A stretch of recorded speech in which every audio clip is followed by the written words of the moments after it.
Hello and welcome to today's talk session on Talks with E, where we facilitate intentional conversations that connect and challenge us to live authentic lives. So drop a hello and let us dive right in. The world today is beautifully diverse. We have individuals of all colors, shapes, sizes, dialects, fashion, and generations. In these multi-generation settings and interactions, focus tends to be on the challenges, the negatives in interacting with those older or younger than us, where barriers that are mentioned include misconceptions about one generation, about another generation, or challenges in finding a middle ground. So how can we, in spite of these differences, in spite of these barriers or misconceptions, have effective conversations? Conversations that are hot, honest, open, transactional. Conversations that are productive, that facilitate mutual understanding and building strong relationships between ourselves and the other person, or helping us navigate conflicts that come up. For example, right now, that one of the conversations we are having and need to have is on racism and how that impacts all of us. So how do we do this? How do we find that common ground, be able to understand and listen to one another? Well, I'm not going to answer that question for you today. We have individuals that will help us figure out and navigate that. And these individuals represent the very generations that we interact with at church, at work, at the gym, at the tennis court, the four generations specifically that we do find.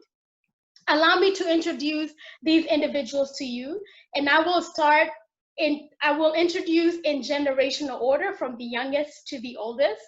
And our first generation is Gen Z, and we have Joy Minor with us today. Joy, if you could just wave at everybody. Joy is a young adult who has grown up in environments where she had to learn how to communicate clearly. Doing so has led her to study different people, cultures, and backgrounds. And she's actually working on a bachelor's degree in communication right here at the University of Texas in Arlington. Her passion is seeing people thrive in everything that they do and working to emulate effective methods of communication. Joy, it is so nice to have you with us and most welcome. And thank you. Thank you. We then have Deepak. If you have been keeping up with this conversation, the individuals, three of them are familiar. Joy was with us at the first one. So Deepak is our newest member. He is a millennial, a Gen Y. He is currently working to understand business problems and inform their solutions at Georgetown University School of Business. He spent his career in strategy, data science, and consulting in the DC and NYC areas. Currently, he is a venture fellow focusing on quantum and frontier technology investments at Scout Ventures, as well as completing a financial strategy MBA summer internship at Amazon. Deepak, it is so nice to have you. Thanks for having me. And I'm hoping you can maybe give us some ins and outs on how to save on Amazon, because if you look at my spending, Amazon is right there on the list. So y'all are doing a good job keeping us engaged. So thank you. And we also have Dr. Sandy Kimbrough. She is our Gen X. She is a professor at A&M Commerce. She loves working with young adults and helping them prepare for their careers in education, physical therapy, and fitness. She's a wife and a mother, loves to travel, read, and spend time with her Saint Bernard Walker, who this fall will be her teaching assistant for a freshman course focused on dogs that help humans and canine rescue and adoption. The course is called Must Love Dogs. Sandy, glad to have you yet again. And lastly but not least, we have Dr. Solomon Waikwa. He is our baby boomer. He's a senior pastor at Rema Gospel Church and department chair of religion and philosophy at Wiley. He is a husband and father and believes that families are institutions where each member is encouraged and allowed to have their own goals, aspirations, and pursue their dreams. Solomon, glad to have you back yet again. All right. So that is everybody. Guys, if you can just wave at the crowd one more time so I can make sure you hear me, they hear you. Thank you so much. So let us jump right in. And Deepak, since this is your first time, I will give you this question. What does good communication look like to you? Yeah, that's a good question. From my perspective, I think the good communication is something that's very genuine, um, very genuine in brief, but also to the point.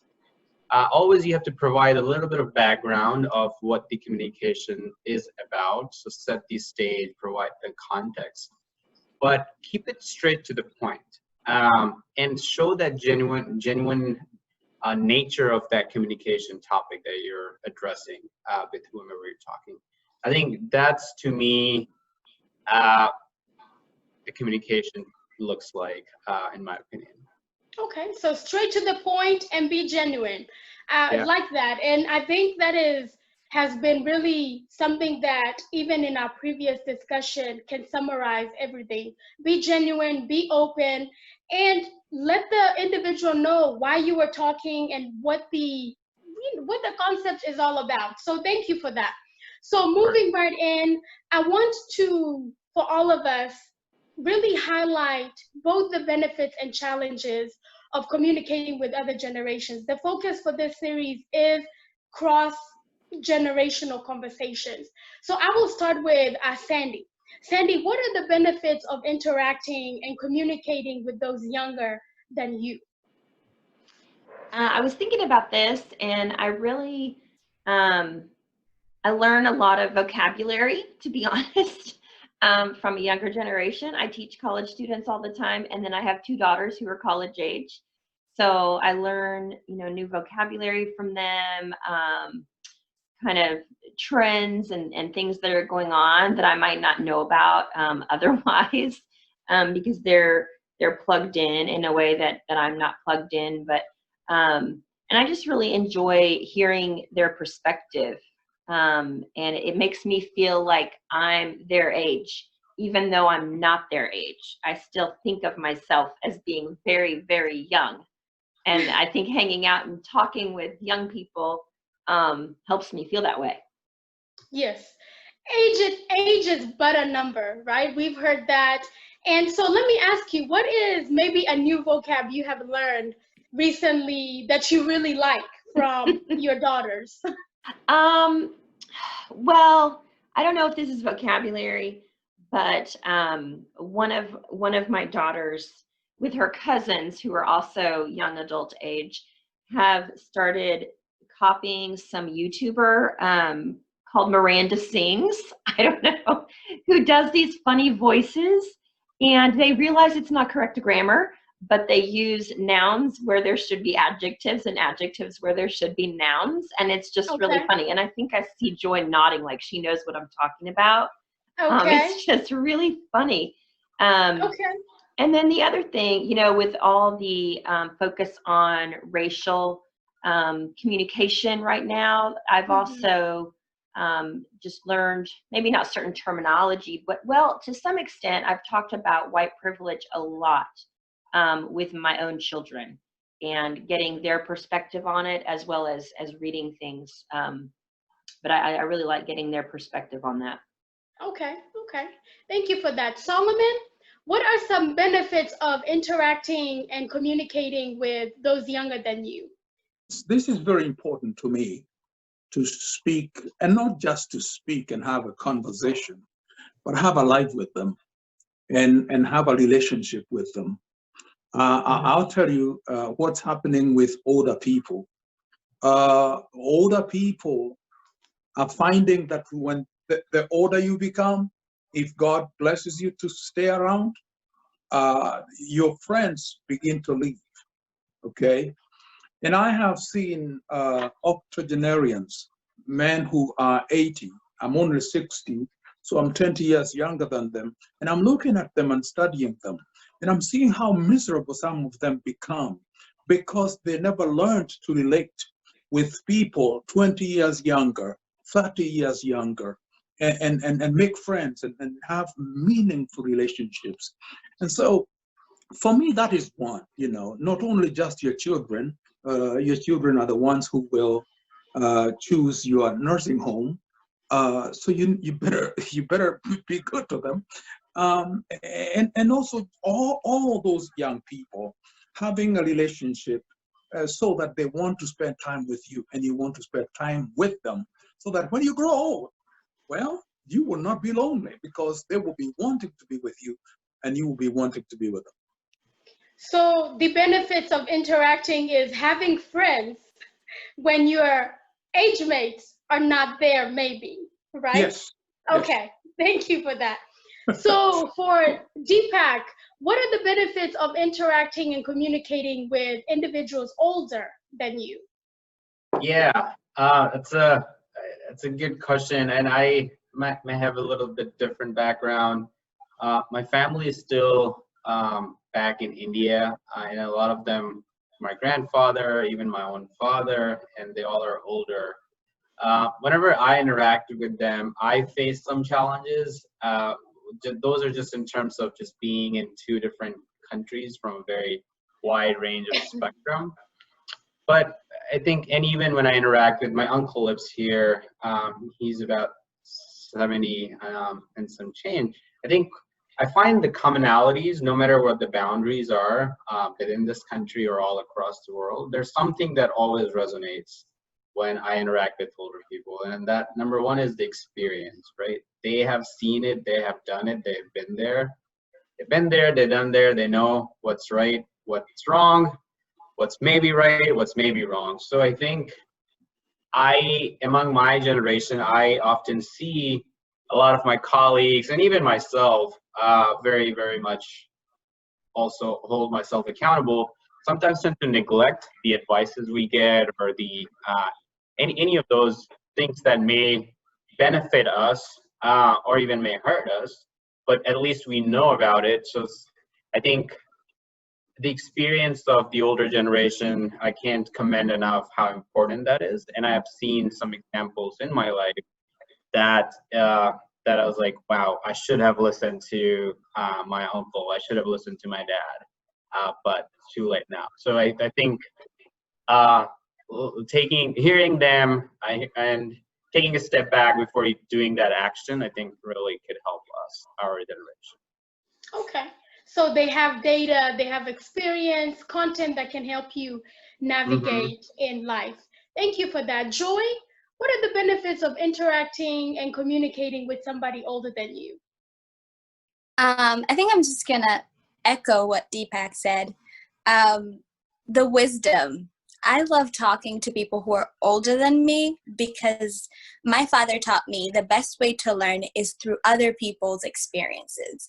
So ask the questions. They might be stupid questions in your head, but ask the questions. So as much as I love my peers and I enjoy hanging out, if I'm honest, because my parents began instilling that in me, they would take me back to the countryside. I'm initially from Kenya, so every school break, I would go to spend it with my grandparents.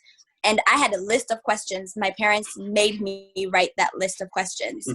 I had to come up with questions I didn't even care about just so they could teach me how to start asking older people questions that would help me. I'm so grateful that they did that because now that I'm older, yes, I will talk to my peers and my friends and age mates about whatever it is that I'm going through. But in high decision making, like, do I want to change my major or do I want to go this route with my life or not, I will look for somebody who I can talk to who is older and wiser and won't lie to me. I actually trust that they probably have been through that path. They probably bled through it. They probably won through it.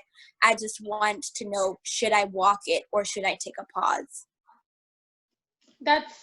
Thank you for that.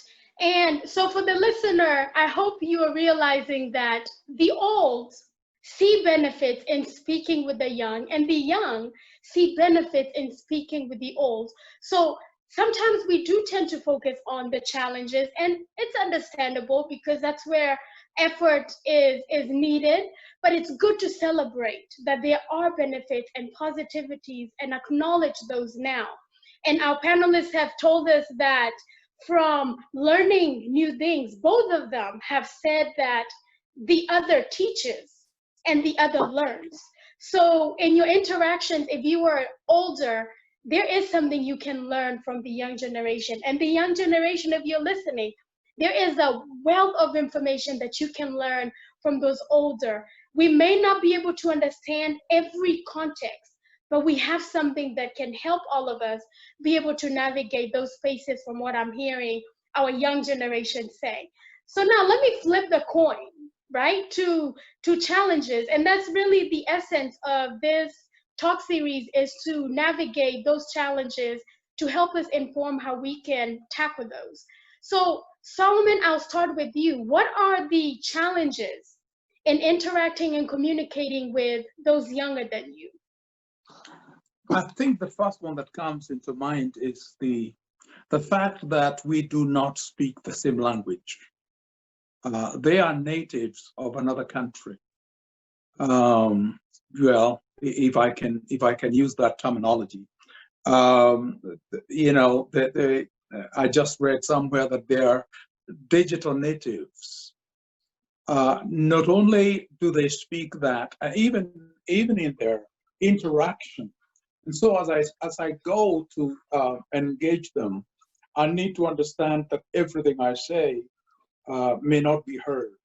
And it is important for me and those in my generation to make sure that you are not speaking to yourself. Because many times, whether you are speaking the same language, whether it is English, or you are speaking in a vernacular from your own country, and the young people are speaking the same, you may not be in the same vocabulary level or philosophical level, to where what you're saying is just flying over their heads. And what I said to that is that you're speaking to yourself at that point. You're not, the message is not going. That's one big problem. Lack of, it's a language barrier right there. Whether you're speaking the same language, it's there, because it's a generational thing. Thank you. Sandy, some challenges? I would say I have a more challenge with communicating with the younger generation when it comes to the written word, as opposed to speaking face to face. Just because I know, I mean, my children are digital natives. They grew up with all the electronics that I didn't get until I was, you know, late 20s. And not all the time, because I don't want to throw any other generations under the bus at all.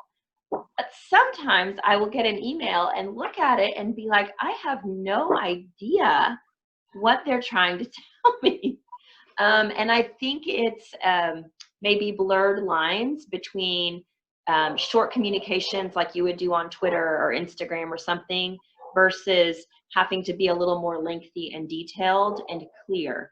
So that's kind of where I find a difficulty, is more in writing than as in face to face, because then I can usually, you know, we can talk it out, we can talk it back and forth, and make sure we're understanding each other.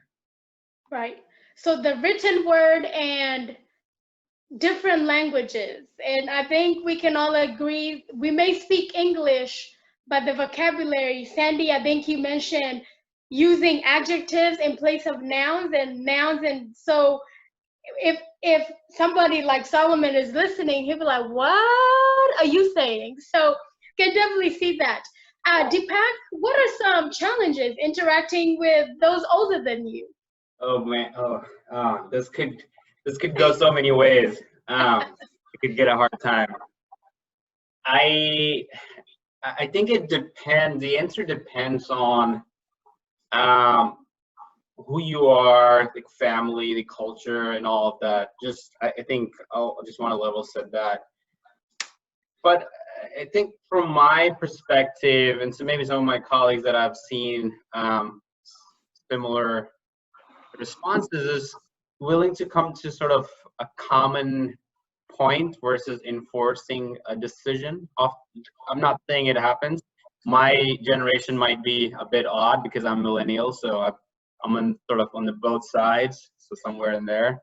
I think listening more and being willing to come to some sort of compromise versus trying to, I'm not saying it happens all the time, but trying to just enforce that this is what my decision is, and I think he and she should follow, and just being able to come to some sort of compromise, which I'm not saying it probably happens a lot more than what I'm saying, but I think that's something that I see. It happens. I have so many data points that it happens so many times. I think maybe that could be minimized. So that's kind of what I would like to point out. So challenging coming to a compromise. It tends to be all or nothing on the side of the older. And my dad is here, so I have to be very careful because our conversations will continue even after this. So, but I can definitely see that. I can see how. That's why I warned you before, you know. And that is okay. And we have to have honest, open, transactional conversations. That's the goal. But I definitely agree as a millennial. I am a local millennial with you. And we have been told that we tend to be very opposite of everything. And maybe that explains why it was always very difficult to not walk away, not having that compromise. Joy, what about you? What are some challenges communicating with those older than you? I think perspective is a big thing. I could come to you with a problem, quote unquote, and to me in the moment, I'm very emotional about it. You know, I'm crying and all that stuff. And I forget about it. Like, just, I've told you and that's about it. And I want to talk to, you know, my parents and everybody else around me who's older than me, just the same way I would talk to my friends.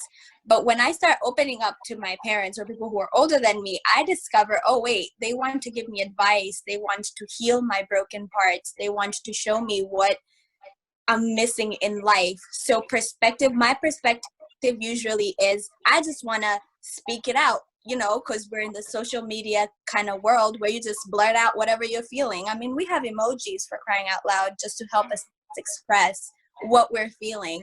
And I feel like that's something that has really been magnified in our generation. So when we actually get a response that is to help us move from the point of feeling into becoming something better, that repulses us. So our older generation thinks, okay, so this is what you're going through, been there, done that, and now I know how to heal or how to become better than how I feel.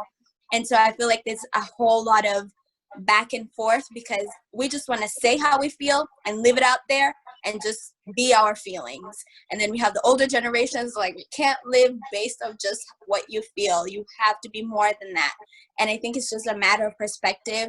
And so the risk of communicating with older people is just being misunderstood because my perspective is not their perspective. Okay, thank you for that. So perspective in regards, in that moment you are coming to your parent or somebody older to really listen to you.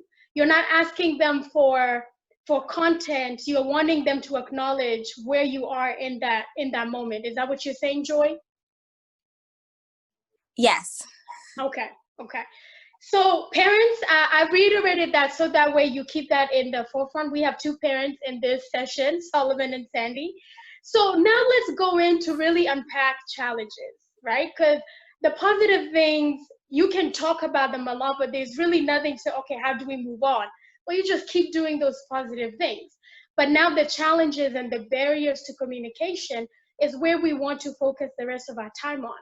So this scenario is for both you, Sandy and Solomon. And Sandy, I'll start with you. A parent comes to you saying their teenage child does not respect them or seems distracted when they speak to them. How would you respond to that parent? Well, Sandy. Okay. I would have to start off with just saying being a parent of teenagers is really hard, and don't beat yourself up because you're probably doing the best you can. And then instead of, giving advice and telling them what to do, I would really maybe share something that's worked for me in the past. And I know I've struggled with this with my own children, and even from my mom to me, that to show someone that I'm really listening and paying attention to them, I've got to close my laptop, put my phone in another room, and fully focus on what they're doing. And I think a lot of times that as parents is really hard to model, because we are so busy and we have emails all the time and we have all these things happening.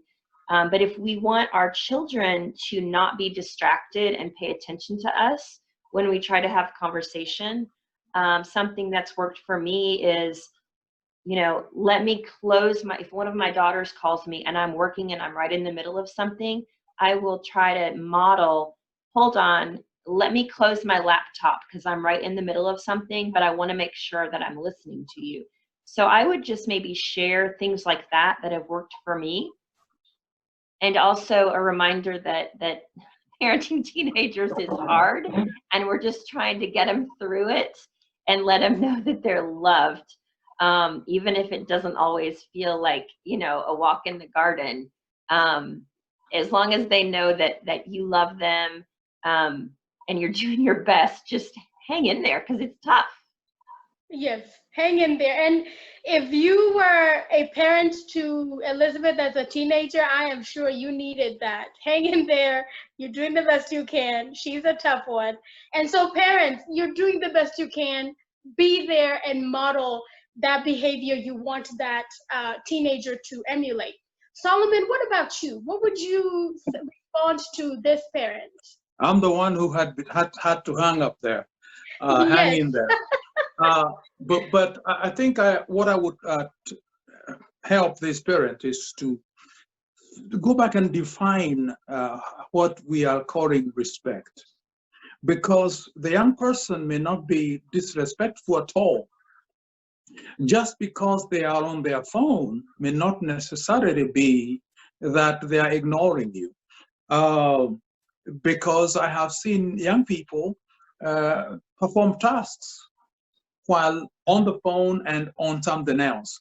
So what I'm saying here is just understand that just because they are on their phone or they are playing Nintendo, they're hearing you well. So go ahead and express yourself and don't be too long-winded, and they will hear you.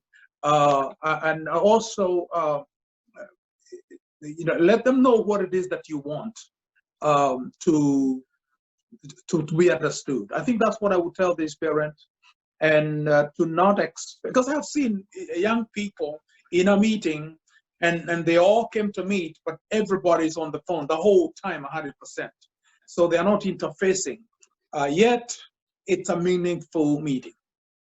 I would want the parents to know this is a different generation and their way of expressing themselves may be different from the way we used to express ourselves to our parents.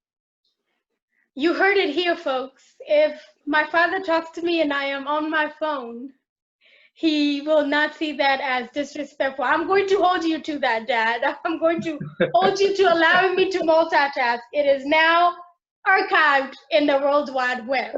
So, Sandy and Solomon have challenged us to model behavior. And going back to what Solomon says, finding a common language. Sometimes it's really misconceptions in what is respect, or how would I want you to be when you're talking to me. So modeling behavior, if Sandy, maybe you want them to interface and to stop. So you do that before you ask them to do it. So parents, show us by showing us, not only telling us, right? Show us by showing us, not only telling us. So now moving on to our teenagers. Deepak and Joy, you are the teenagers we were talking about here. So a teenager comes to you, and I'll start with Deepak. A teenager comes to you saying their parent does not listen to them or care what they think when they communicate.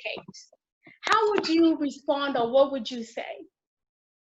Yeah, the funny thing is I've had this happen a lot. My cousins do me, and I've been like my older cousins. But I think Solomon and Sandy, I think, touched upon this a little bit, and they'll probably attest to this. Is sometimes parents are not expressive as much as they would like to, or maybe they're just not expressive personality.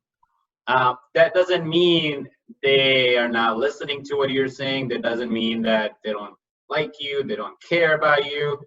They're just, their way of showing emotions is probably different. Their way of showing emotions is maybe just talk to their partner, husband or wife internally versus directly telling you X, Y, and Z. I think, so just knowing, that's kind of what I would tell the teenager, that, hey, it's okay. If they're not telling, or if that's how you're feeling, I think it's probably because they're not as expressive as what our generation is, where we often speak out our mind in front of everyone. So talk it out to them. Have a conversation with them in a dinner table or at a lunch or just in a coffee. Just let them know that's how you're feeling, and they'll probably tell you how they're thinking and how they're feeling. So I think that's the way I would go about it. Okay, and that actually goes very well with what Joy said earlier in terms of differences in perception. And now this is now differences in expression. It's true, my parent may not expressively cry when they've had a bad day. I think they've learned how to maybe poke a face because they've lived a little longer. They've had a lot of cry sessions, but we're just now starting. So if somebody is mean to me in that moment, and maybe that's not, it's new, I will express that differently. So you're saying just because maybe my mom does not show that she is hurt does not mean that she is not hurt. It's just a different way of expressing. That's a very good point that I really want to highlight, is that even how we express and show feelings and emotions is different. The young, as Joy said, we may be expressive and use emojis, and just show very visibly that we are angry, we are this. But the older generation has learned to be cool, calm, and collected in a few ways. So the absence of expression does not mean there's no feeling. I like that. So Joy, what about you? Teenager comes to you saying parent is not listening, they don't care what they think. How would you respond to that child? Number one, just be like, I feel you. I totally understand where you're coming from. And let's not make this all about you. You want them to talk about, or, talk to you so that you can be able to hear them. It's just like if you came to text me, if you were texting me, you would want me to text you back, but you also have to be keen to know, okay, this is when she can text back, or at this moment she doesn't have her phone. You take into consideration all these things when you're talking to your peers and friends. Take into consideration that your parents are not in the same, number one generation. They're not in the same headspace that you're in. Your parents have other things that are going on in their lives as well. And as much as you give everybody else the cards to be able to have their own personal lives, you should give your parents that card as well. And so because you give them that, also allow them the room to make mistakes. So if you feel like your parents are not listening to you, or if you feel like the older generation is just blocking you off, allow them that, but also find a way to communicate that, especially to those who are close to you and those who have the possibility to have such a huge impact on your life.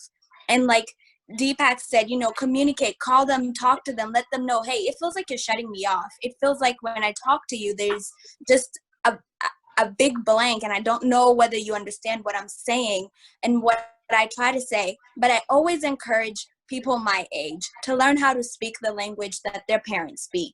My parents speak the acts of service language. There's just no way I could not have cleaned the house and cooked dinner and done all my chores and cleared all my responsibilities, or at least show that I'm working towards that, and then demand attention from my parents. That is unfair, because my parents they have this way of seeing life. It doesn't mean if I have something that is really urgent, they won't listen. But in order for us to have a good communication bridgeway, or, you know, just one person talking to another person, is your homework done? Are you failing in class? Are you fighting in school all the time? Those are things that matter to my parents. And I have to take into consideration that's what pleases them. I mean, for crying out loud, I'm asking them to do something that pleases me. I should be at least courteous enough to return the favor and start doing at least one thing that pleases them. I'll cook a meal for my dad, and then I'll sit down with him and be like, what animal do you want to watch today? Because all he watches is Animal Kingdom. And then after watching 20 minutes of it, can't take too much of that, I'll now start a conversation. So, you know, I need gas money and like the way my life is situated. But if he walks in the house and I'm like, hey dad, can I get some gas money? The conversation will probably be like, I don't understand why it seems like all I want is to take. And in our generation, we've become those people. We just want to take. And we have trouble even with other relationships, not just at home, because all we want is to take. Let's also learn how to give. Let's also learn how to serve other people and have that being a reciprocating cycle. I like that. Thank you for that. And I really like what you said. And I want to highlight on that is interaction has to be transactional. I like what you said about the interaction does not need to just be take. You also need to give. And just the same way you will come to your parent and ask them for something, you also should be able to also give that as well. And for young people watching, please note that your parents, older generation, are human. The same way you want somebody to treat you kindly, 99.99%, they also would like to be treated kindly. So when they come into the house, what is the first thing you say to them? Is it a demand, or is it, hey mom, how was your day? Are you paying attention to them as a human being, or just a mother that gives all the time or is there at your beck and call? So transactional. And parents, please note that this is a young person that said that. We see you, we acknowledge you, and we value what you bring to us, and we want to make sure that we're not always taking. I like that. Thank you, Joy, for that. So as we wait on Solomon to come back, Sandy, I will ask you this question. You were once a teenager. You were once that teenager that somebody was told, hang in there, you're doing the best you can. Sandy is just going through phases, you know? So as a parent, how have you adjusted how you communicate with your children based on how your parents or those older than you communicated with you? Yeah. Well, in my house growing up, certain subjects were just taboo. They were completely off the table. We didn't talk about mistakes that we made or things that were considered, you know, immoral or dangerous or bad choices. It was just like we kind of pretended that those didn't exist. Mm-hmm. And I didn't like that. I think it created a barrier between me and my parents and my siblings and our parents. And so with our daughters, we've just been really open. And we didn't know how open you're supposed to be, but we tried to be as open as we thought we could be, and just let them know that we'd rather hear about a mistake and let them know that no matter what they did, we were not going to love them any less. Yeah. So just, you know, it was a big contrast from me being a teenager and the way I talked about things. I mean, there are still things I did that my parents don't know and that I would never, ever tell them. And I don't want that to be the case with my kids. And sometimes when they tell me things, I'm like, oh gosh, you know, but I never say, I wish you wouldn't have told me that. I'm just like, okay, make good choices or tell me how that worked out for you. And they've expressed appreciation for that. So it was kind of a flipping the table and doing a 180 from that one aspect of communication with my parents. Okay. So that became a learning moment in some way for you to inform how you are a parent. And I want to highlight this, and I highlight it based on preparing for this conversation. I asked questions about what are some questions to ask, what are some challenges, and thinking about one of the feedback I got was parents don't share the mistakes that they made. They tend to gloss over or don't make mention. So you get this idea of this perfect parent that never got angry, that never did this. So it becomes difficult for you as a child, knowing that, well, I don't think my mom went through this, so I must be the pariah of the family. Why do you think parents sometimes hesitate to share mistakes that can hopefully help the next generation? Yeah.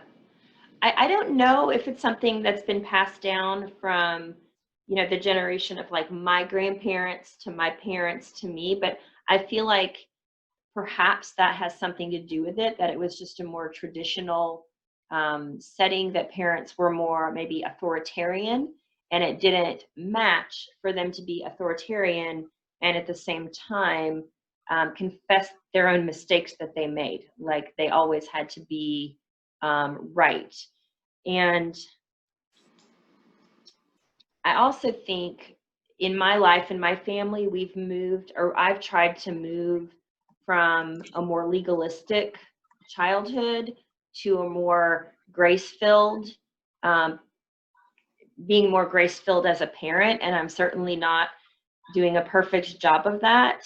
But, I never saw my parents fight, and I thought that was normal.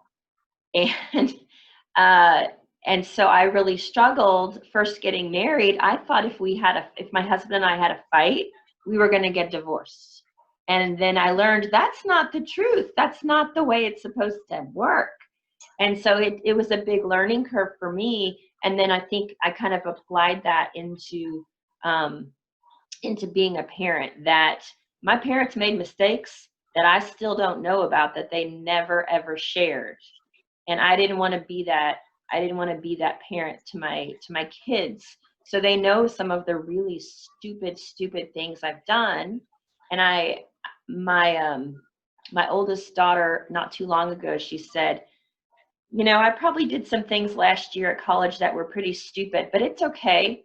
I'm only 19. I'm going to do stupid things. And I thought, yes, that's exactly right.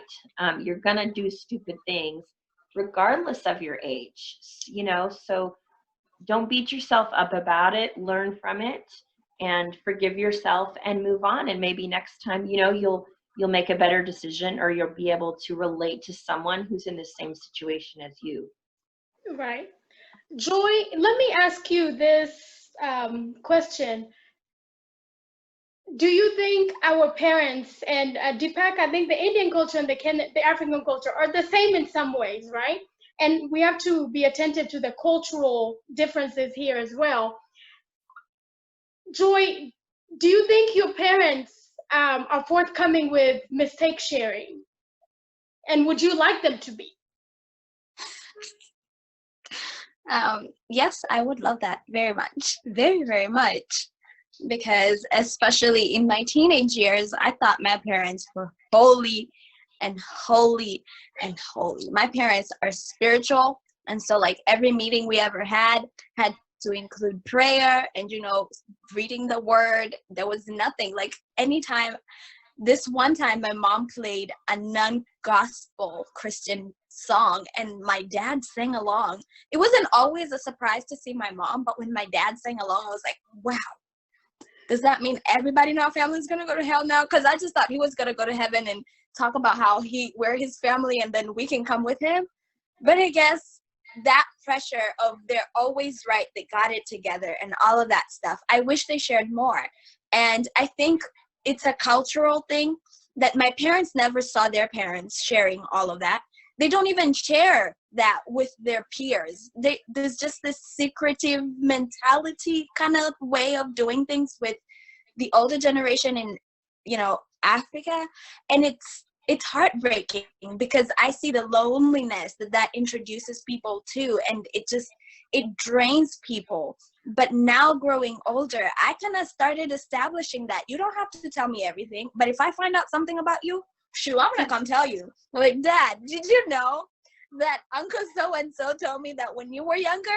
So I started poking at that, and now it became a little bit more comfortable for my dad to see, okay, maybe I could tell her.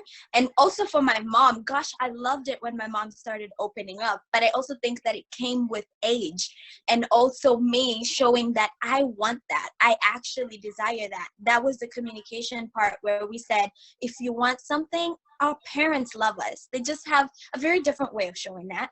But if you communicate that and say, I don't want to just go out there and figure it out with other people, I want to start here. Did you date? If you did, what was that like? Did you ever get tempted to do drugs? If you did, what was that like? Those are very tough conversations to have. And once you start poking at those things, our parents begin seeing that hunger. Don't get tired. Ask those questions. They might not answer you immediately, but when they do, no matter how little it is, goodness me, please keep repeating. I kept praising my dad. I kept praising my mom. I was like, I can't imagine that you opened up to me.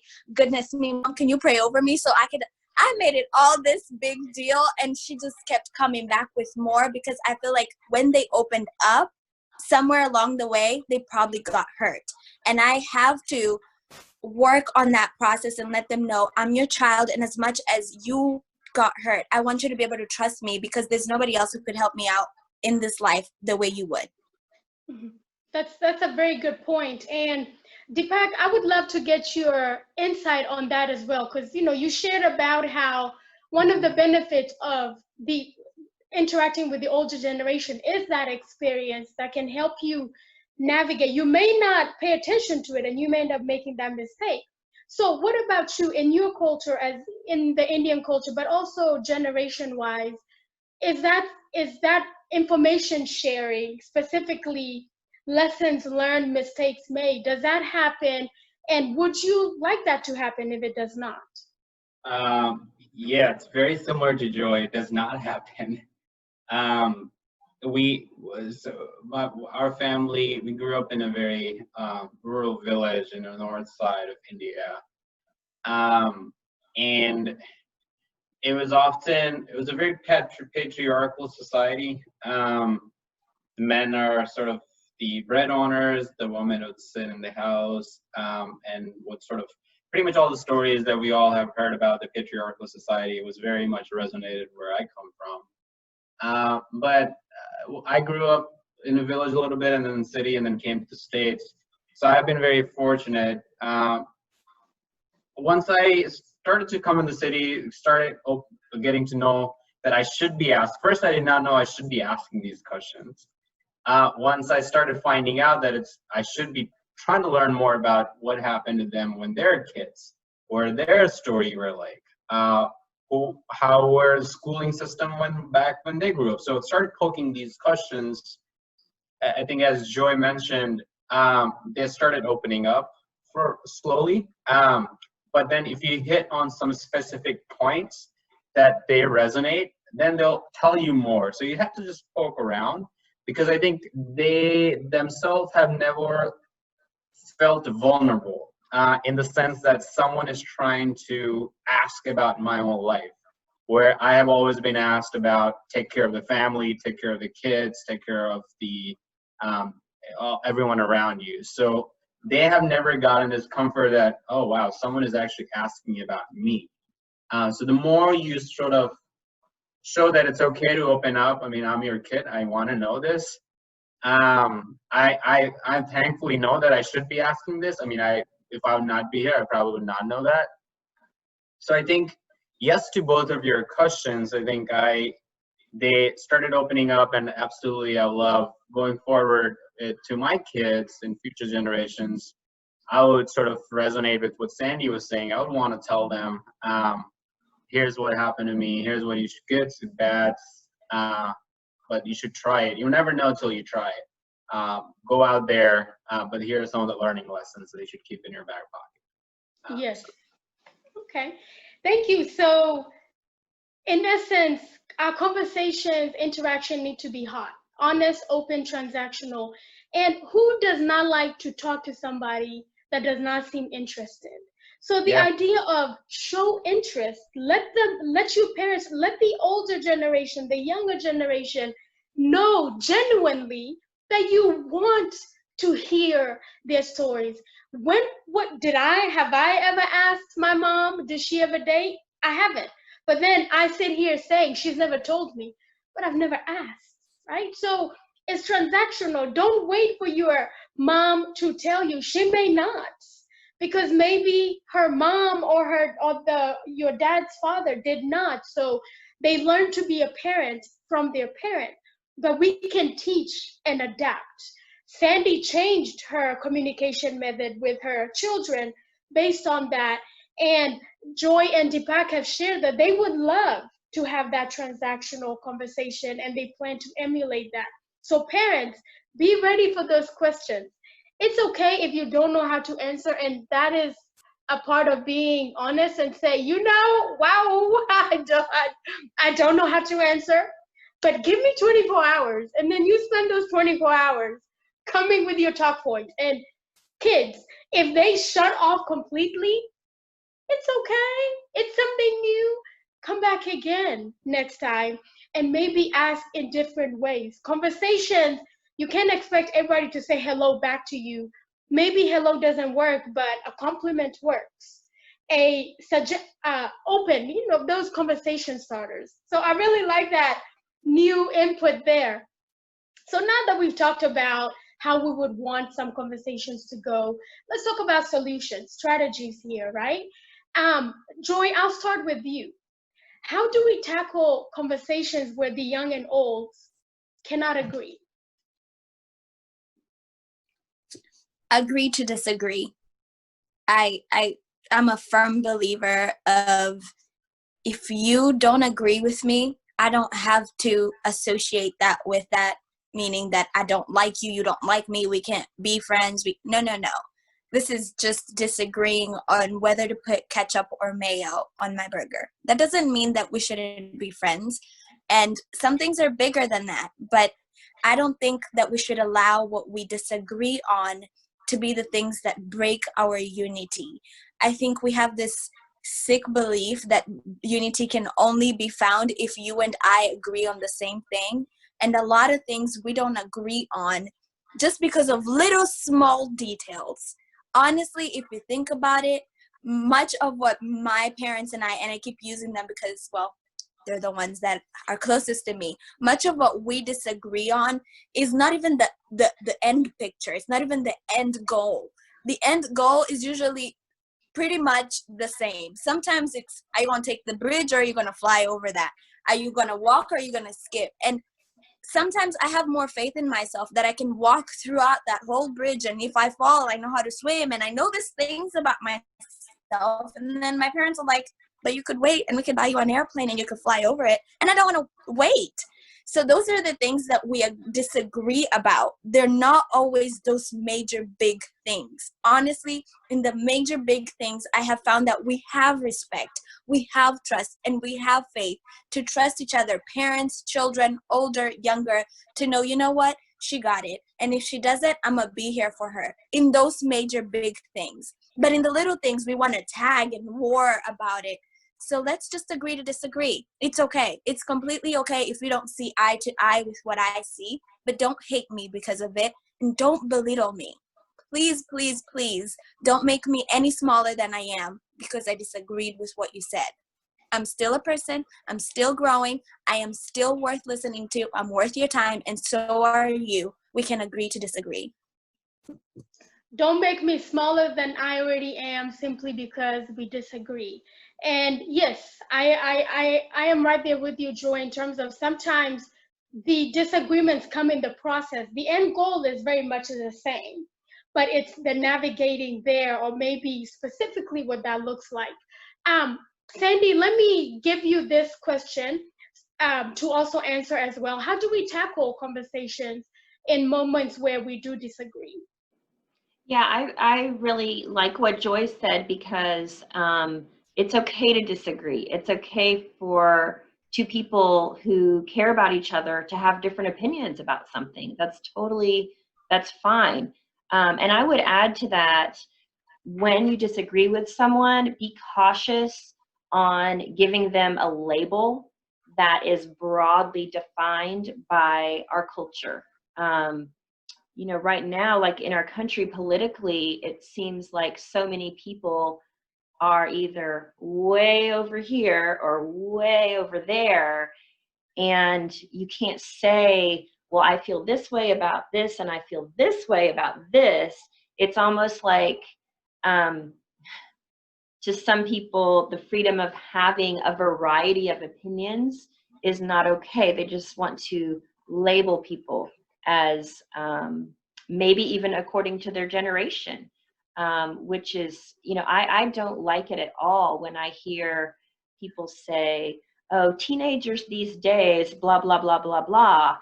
I hate that, because I have teenagers and I don't want them thrown into that category and then have a label put on them. So I would just echo what Joy said, is it's okay to disagree, and you don't always have to come back with your point of view. You can just say, thank you for sharing your perspective with me, and not follow up with, but you're wrong because da da da da da. Just stop. And sometimes that's really hard to do, but I think sometimes we have to do that if we want to maintain a relationship with that person. We have to recognize that our opinion and their opinion may not be the same. Right. Okay.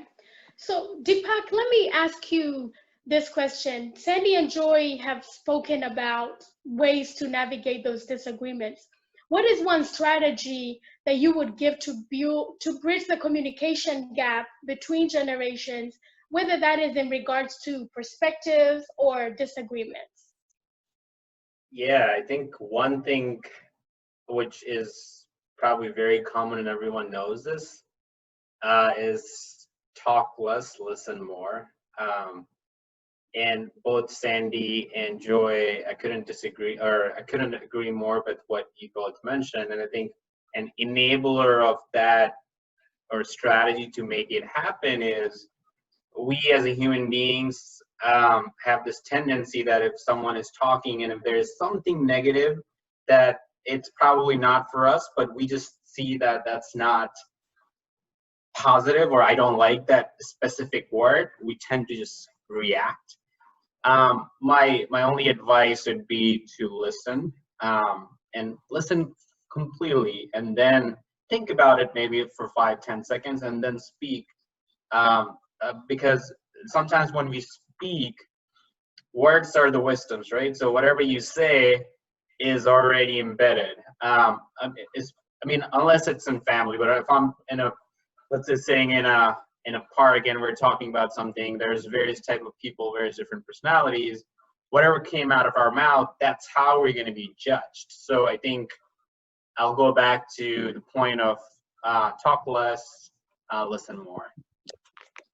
Okay, thank you for that. Elizabeth, that made me think of in Hamilton, where Aaron Burr says, talk less, smile more. Yes. And that helps too. Yes. Talk less, smile more, listen more. And this is something that has really resonated in all the previous sessions we've had. And listener, if you have not plugged into those, finish this one and go back and tune into that one. So Joy, what is one strategy you would give to bridging the communication gap? I'm going to start on a family level. I'm very, very intentional about my relationships with everybody in the family. Just because we all happen to have the last name that sounds the same, looks the same on paper, doesn't mean that I actually have a strong relationship with everyone.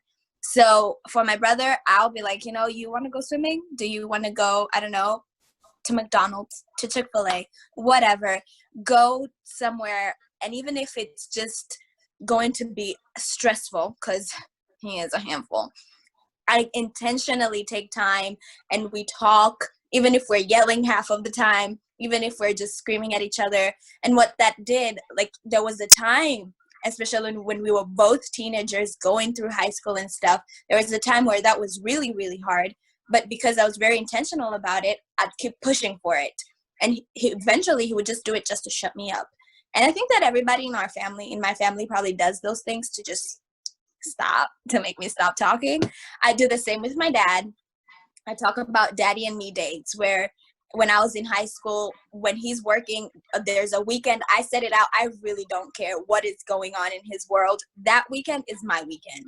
And I will wake him up Saturday very early. Now I'm older, but I'm still very intentional. I'll call him and be like, hey, can we FaceTime today? And we'll just talk. And I'll be open about, questions. I'll be like, oh, so there was this clip that I saw on social media. It doesn't have to be things that would trigger me, because now that I'm older, I have a lot of trigger points. So I try to navigate through that. And with my mom, just go shopping with my mom and start conversations that are just like, so tell me about your first boyfriend. Yeah, how was that? And she'll just like try and run away from that conversation, but we're outside and I'll keep coming back to it. It's like, this looks like an outfit that somebody would wear to a first date. How was your first date? Just become very in an environment that is very friendly and conducive, no pressure at all. And even going forward, like with my other relationships with other people around me, I'm just really intentional in just calling and checking up and talking to people about conversations and things that I feel weird about something.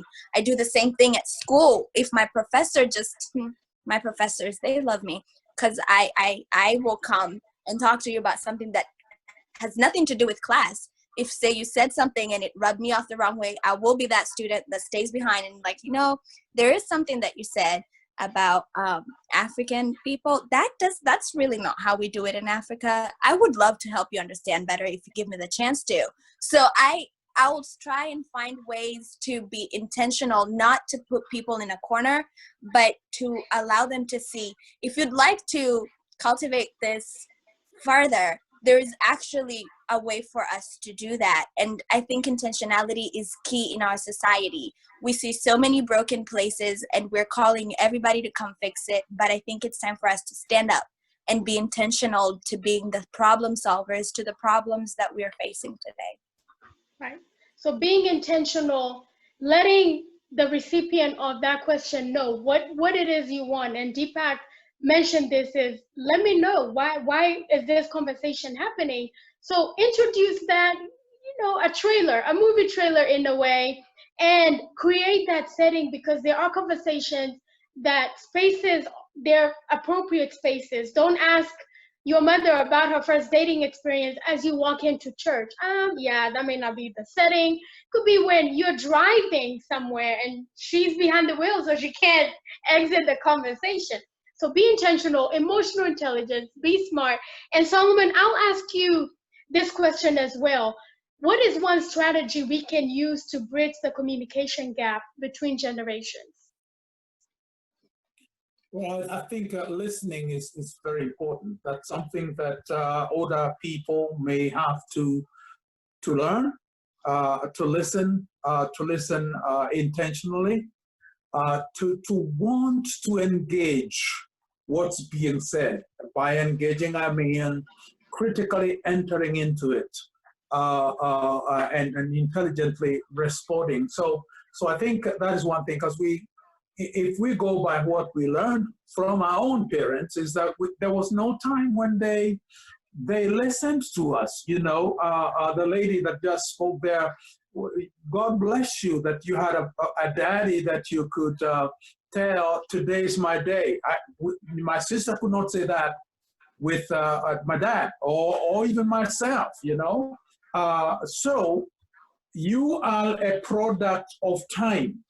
And I am a product of time too. And we must realize what time has done to us.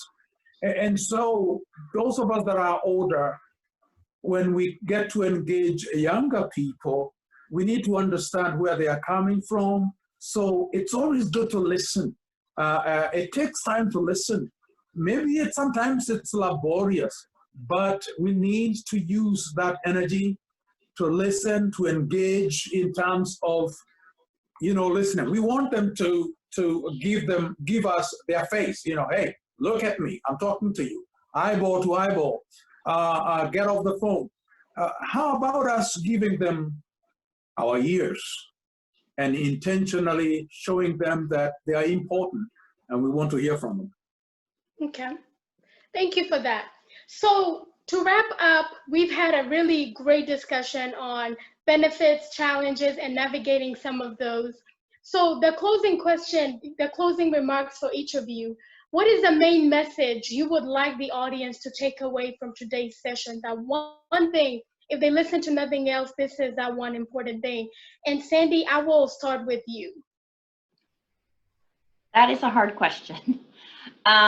I guess I would just say, don't make assumptions about people when you don't have the information that you need. And even if you think you know a lot about someone, again, don't make assumptions about things that you don't know, because that can block communication, but more importantly, it can just block relationships.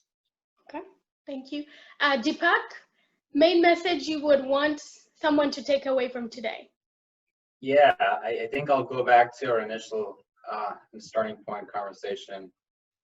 Be genuine, be thoughtful, be genuine, and maybe not the first time, maybe not the second time, maybe not the third time, maybe not the fourth time, but at some time, I think it will work, whatever is the problem we're trying to solve, or we're trying to have our dad or mom or sister buy us a new iPhone. Maybe it's first time might not work, maybe sixth time might not work. But I think if you're genuine about your needs, I think it'll come around. So that's kind of what I would take away from it. Solomon? I think the idea of respect to me is very strong. Intergenerational respect. I tell my students when they are using the phone too much in a lecture, I tell them to download the app called Respect. It's there somewhere. Well, that's my way of making them see that spaces deserve to be respected. The class space deserves to be respected. A courtroom space deserves to be respected. And what you're respecting is not just the physical space, it's the people there. So when you're talking to someone, you want to respect that space, respect that person, and don't use them as a means to an end, but try to get something out of them. So I would say this, irrespective of what generation they all deserve to be heard, and therefore hear them. That's the rule. Listen out. Thank you. Joy? Communication is work. Do the work. It's physical work, it's emotional work, it's linguistic work, it's work all around. Please do the work because it's something that rewards you.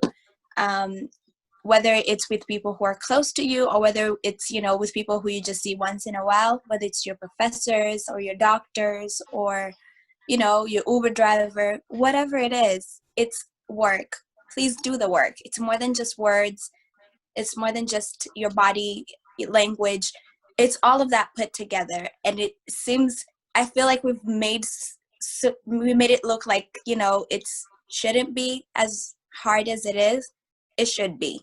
Because we're all very different people, very, very different people. So I'm not surprised that it is that hard to communicate to each other. So let's just embrace the hardship of it and trust that we are actually created to be able to navigate and be able to communicate with each other in an effective way. Thank you. So Tony Robbins says this, and I've closed with this quote in every series because it applies. To effectively communicate, we must realize that we are all different in the way we perceive the world and use this understanding as a guide to our communication with others. Communication is work. I think I've read another quote that says, communications work for those who work at communication. And what is this work that our panelists have talked about? Finding a common language. It won't come easy, but there will need to be some interactions for you to find what is common to both people. What does respect look like to you versus me? That is calling out our assumptions. As Sandy has said, drop the assumptions. Don't overgeneralize and say, teenagers these days don't XYZ. Old people these days don't XYZ. Call out those assumptions and don't let them inform your evidence or perceptions of that individual. Allow room for mistakes to happen. Be gracious with those young and old. We are human, we make mistakes. When we wake up in the morning, our breath smells. That is not unique to anybody, it's a fact of life. What you do with that realization is what matters. Do you brush your teeth before you go walk out the door? Now, if you don't, we need to talk about that. So shoot me a message and we'll navigate that one quickly. But we are all human. We make mistakes. We respond with anger. We respond to anger. We get hurt. We get let down and we learn from other people. Our parents learn from their parents. Today, they can learn from you. Parents, you learned from your parents. Today, you can learn from your young people. Just be genuine, be open, be willing to learn, and make sure those conversations are hot, honest, open, transactional. Will it be challenging? Absolutely. But good things, man, come to those that fight and wait for them. So fight for those relationships. Be intentional with what you want from that relationship. Let that person know, I want to learn and understand where you're coming from. Will you give me the chance? And if somebody asks you that, all they want from you is to be given a chance. So panelists, I want to say thank you for informing this conversation. It has been rich. It has been eye-opening even for myself. And I dare say that all of us leave out of here with a nugget to take and practice. And that's the thing, communication works for those who work at it. Are you struggling with communication? Pick something, a strategy that was talked about here, and work on that, and then see if it works and assess and evaluate and make it better for all of you. So thank you to our viewers. Thank you for tuning in from wherever you're tuning in from. What conversation will be happening next? Who knows? I am true to my eclectic self. The first session was on racism because it's an important conversation to have. This conversation on generational interactions is important to have. So if there is a topic you would want us to tackle, I am but a message away on Facebook, Instagram, Twitter, YouTube. Let me know and we will make sure that that's a Let's Talk. So thank you all. And until next time, make sure those conversations are hot. Good night. Thank you. Man. What a conversation, and thank you for making it happen. Now, before you go, drop a hello, leave some feedback, or let me know what topic you would like to engage with next. Also, be sure to subscribe so you are among the first to know when these talk sessions drop. And let us also connect on my other Talks with E platforms. I am everywhere, my friend. So, until then, remember to own your walk on these streets and appreciate those beside you working to do the same.